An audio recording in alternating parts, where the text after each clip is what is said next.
Stop the chain ही आपली मोहीम आहे.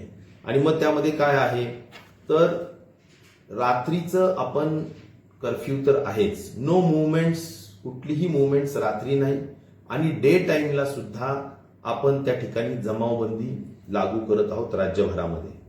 फक्त एसेन्शियल सर्व्हिसेस आणि मेडिकल सर्व्हिसेसच चालू राहतील. दुसरी गोष्ट, पब्लिक प्लेसेस, मग गार्डन असेल त्या ठिकाणी, अन्य पब्लिक प्लेसेस असतील की ज्या ठिकाणी गर्दी होते, या सगळ्या ठिकाणी कुठल्याही परिस्थितीत रात्री 8 वाजेपासून तर सकाळी 7 वाजेपर्यंत पूर्ण या गार्डन्स आणि याच्यामध्ये जाण्यापासून बंदी राहील. आणि डे टाइमला सुद्धा जर प्रशासनाला वाटलं की एखाद्या डे टाइमला खूपच गर्दी एखाद्या गार्डन्समध्ये किंवा अन्य काही ठिकाणी होतीये, तर त्या ठिकाणी सुद्धा काही स्पष्ट त्या लेवलचे निर्बंध लावले जातील, पण डे टाइमला गार्डन्स ओपन राहतील. तिसरी गोष्ट, शॉप्स, मार्केट्स, मॉल्स या ठिकाणी फक्त एसेन्शियल सर्व्हिसेस सोडून हे सर्व बंद राहतील. आणि हे सगळे 30 एप्रिलच्या पर्यंत हा निर्बंध लावण्याचा निर्णय घेण्यात आलेला आहे. पब्लिक ट्रान्सपोर्ट पूर्ण सुरू राहतील.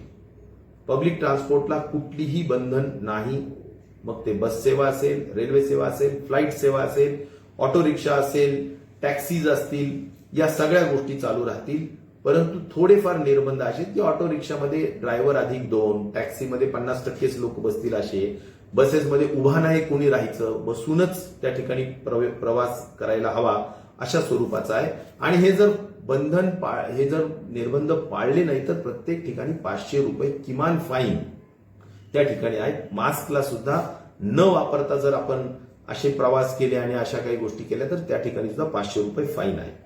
त्याचबरोबर प्रामुख्याने जेवढे काही प्रायव्हेट ऑफिसेस आहेत त्या सगळ्या प्रायव्हेट ऑफिसेसला वर्क फ्रॉम होम अशा पद्धतीच्याच सूचना देण्यात आलेल्या आहेत. त्यामुळे प्रायव्हेट ऑफिसेस बंद राहतील, त्यांनी घरूनच काम करावं. फक्त त्यात सूट आहे बँकिंग, इन्शुरन्स आणि मेडिक्लेम वगैरे वगैरेच्या ह्या ज्या काही पूर्वी जशा आपण काही सूट दिलेल्या होत्या पहिल्या लॉकडाऊनला सुद्धा, त्यावेळेस सारख्या सूट त्या ठिकाणी देण्यात आलेल्या आहेत. गव्हर्नमेंट ऑफिसेस सुद्धा बंद राहतील, परंतु त्यामध्ये जे आरोग्य विभाग आहे, मेडिकल एज्युकेशन विभाग आहे, जो या कोविडशी संबंधित विषय आहे, जसं आता आपत्ती विभाग आहे, हे सगळे विभाग पूर्ण क्षमतेने चालू राहतील. त्यात कोणीही सगळ्यांनी अटेंड करायचंच आहे. एम्प्लॉईज सगळे 100% क्लर्क, शिपाई पासून तर डेप्टी सेक्रेटरीज पर्यंत उपस्थित राहतील. परंतु जे या आरोग्याशी संबंधित विभाग नाहीत त्या लोकांना कुठल्याही परिस्थितीत 50% उपस्थिती ठेवायची आहे. 50% यांनी वर्क फ्रॉम होम त्या ठिकाणी करायचं आहे. मात्र मंत्रालयात, पब्लिक प्लेसेसमध्ये व्हिजिटर्सला त्या ठिकाणी जर लसीकरण करून आलेले असतील तरच अलाउड, आणि त्याचा पुरावा आणला निर्णय झालेला आहे, त्याला फाईन ट्युनिंग करण्याचं काम अगदी ह्याच्यात, कारण शेवटी सगळ्यांशी चर्चा विचारविनिमय करून केलेल्या निर्णयामध्ये काही छोट्या मोठ्या त्रुटी असतील तर त्या वेळोवेळी दुरुस्त करण्याच्या संदर्भातला विषय हा सुद्धा त्वरित करण्यात येणार आहे. आणि म्हणून ज्या ज्या काही सूचना माननीय मंत्री मंडळातील आपल्या सदस्यांनी मौलिक सूचना दिलेल्या आहेत त्या सूचना निश्चित प्रकारे त्याच्या संदर्भातील काही फाईन ट्युनिंग केल्या जाणार आहेत. 10वीच्या परीक्षा, 12वीच्या परीक्षा या संदर्भात सुद्धा माननीय शिक्षण मंत्री वर्षा गायकवाड यांनी plan A, plan B, plan C अशा पद्धतीने केलेले आहेत. माननीय मुख्यमंत्र्यांबरोबर बसून त्या चर्चा करून त्या ठरवतील की एक्झॅक्टली काय करणं गरजेचं आहे, आणि त्यामुळे काही प्रमाणात आपल्याला प्रमोट करता येईल का, किंवा मग बोर्ड काय म्हणेल, बोर्डाचं काय त्यांचं म्हणणं आहे, या सगळ्या संदर्भाने पुढच्या 11वीच्या प्रवेशाचं काय वगैरे वगैरे, किंवा हे जे सीबीएसई बोर्ड, आयसीएसई बोर्ड वगैरे वगैरे यांच्याशी सुद्धा थोडक्यात चर्चा करून या 2-4 दिवसामध्ये त्याबाबतचा सुद्धा निर्णय राहील. साखर कारखाने पूर्णतः चालू राहतील, त्याबद्दल कुठलाही विषय अडचणीचा नाहीये. संपूर्ण त्या ठिकाणी काम त्या ठिकाणी चालू राहणार आहे आणि त्याबद्दलही काही अडचणीचा विषय निश्चित प्रकारे नाहीये. एक नक्कीच आहे की जे काही मेडिकल फॅसिलिटीज आहेत त्या वाढवायच्या ठरवल्या आहेत. आणखीन डीसीएचचे बेड्स वाढवायचे, ऑक्सिजन आयसीयूचे बेड्स वाढवायचे, डॉक्टर्सची संख्या वाढवायची, ईआयसीयूचं प्रमाण त्या ठिकाणी अधिक चांगल्या पद्धतीनं त्या ठिकाणी करायचं. आणि शक्यतो शनिवार रविवार हे वीकेंड जे आहेत ते मात्र पूर्ण लॉकडाऊन करायचे, जेणेकरून त्या दिवशीच्या लॉकडाऊनचा एक चांगला परिणाम म्हणजे एकच आहे की सध्या लोक घरात बसले तरच ती साखळी तुटेल आणि ब्रेक द चेन हा आपला आजचा नारा आहे. आणि त्या दृष्टिकोनातून ब्रेक द चेन किंवा स्टॉप द इन्फेक्शन या सगळ्या संदर्भाने आपल्याला ह्या सगळ्या गोष्टी करणं अभिप्रेत आहे आणि म्हणून या सगळ्या संदर्भातला निर्णय घेण्यात आलेला आहे. उद्या रात्रीपासून हा निर्णय घेण्याच्या संदर्भात ठरवण्यात आलेला आहे आणि म्हणून मला वाटतं की सर्व जनतेने या सगळ्या महत्वाच्या निर्णयांना ज्या आपल्या आरोग्याच्या हिताच्या आहेत, लॉकडाऊन नव्हे मात्र निर्बंध अधिक कडक करण्यात आलेले आहेत आणि त्या संदर्भात महत्वाच्या ज्या बाबी आहेत त्या सगळ्यांना ओपन ठेवण्याचं काम केलेलं आहे.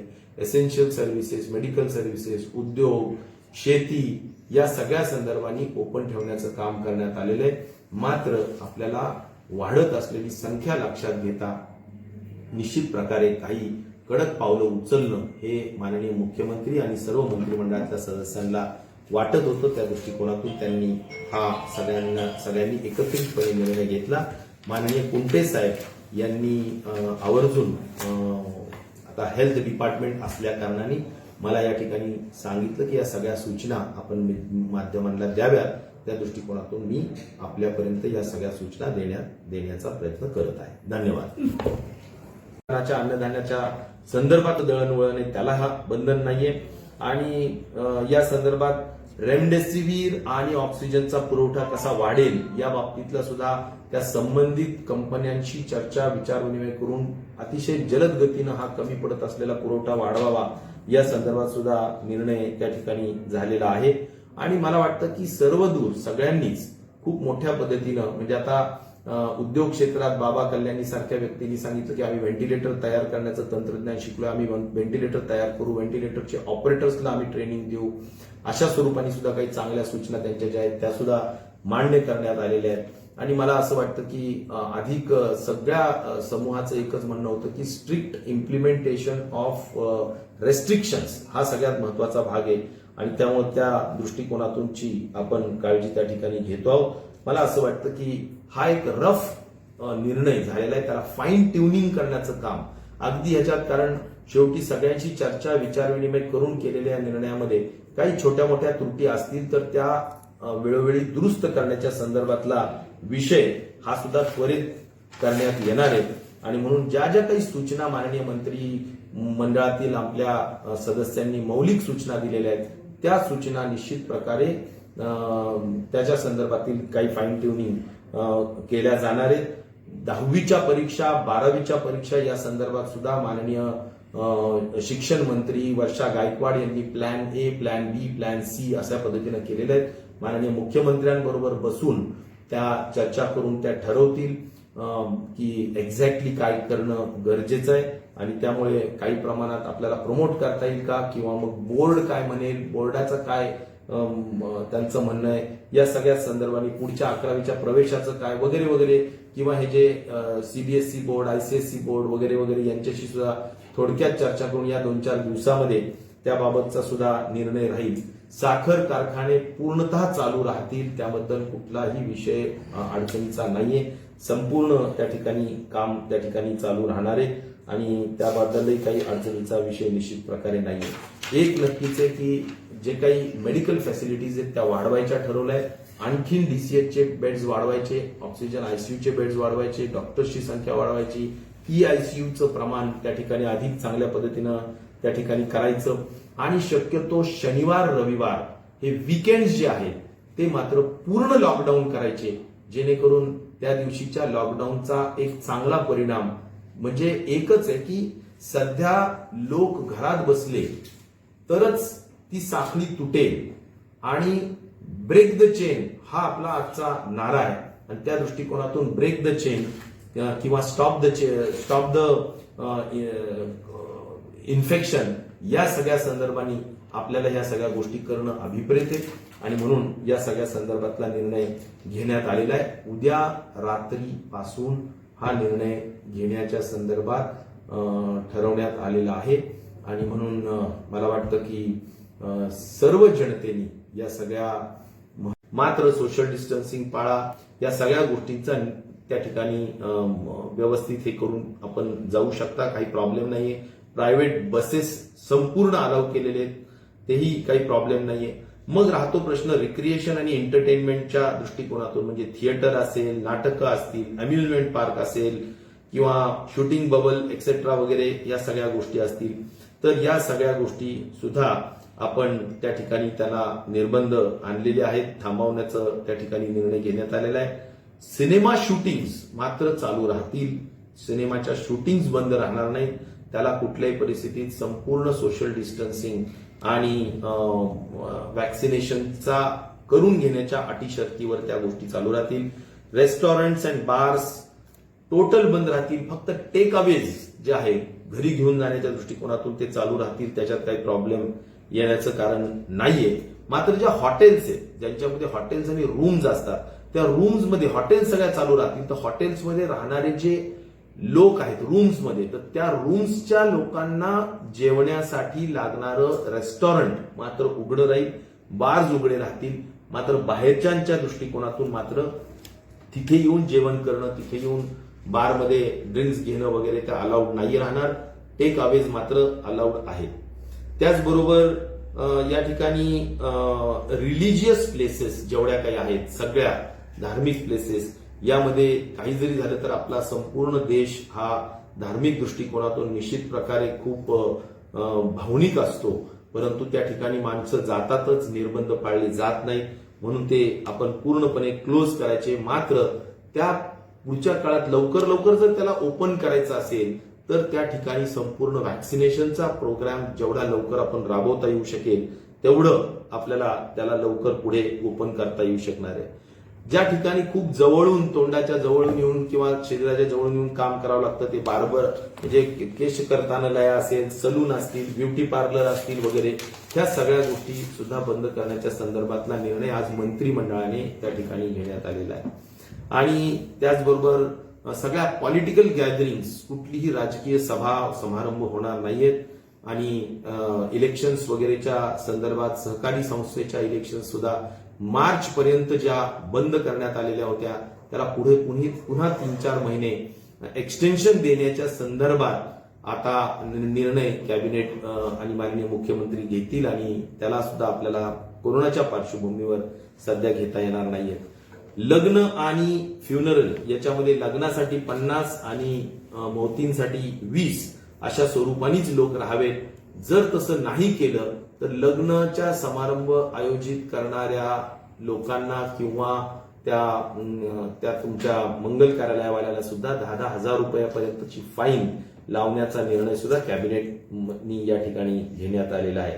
रोड साईडला जे वेंडर्स असतात की जे छोटे मोठे सगळ्या गोष्टी विकतात, त्यांना तिथे न विकता, तिथे एका जागेवर गर्दी न करता मात्र त्यांनी जर पॅकिंग करून घरपोच या सगळ्या गोष्टी त्या तुमच्या मंगल कार्यालयावाल्याला सुद्धा 10,000 रुपयापर्यंतची फाईन लावण्याचा निर्णय सुद्धा कॅबिनेटनी या ठिकाणी घेण्यात आलेला आहे.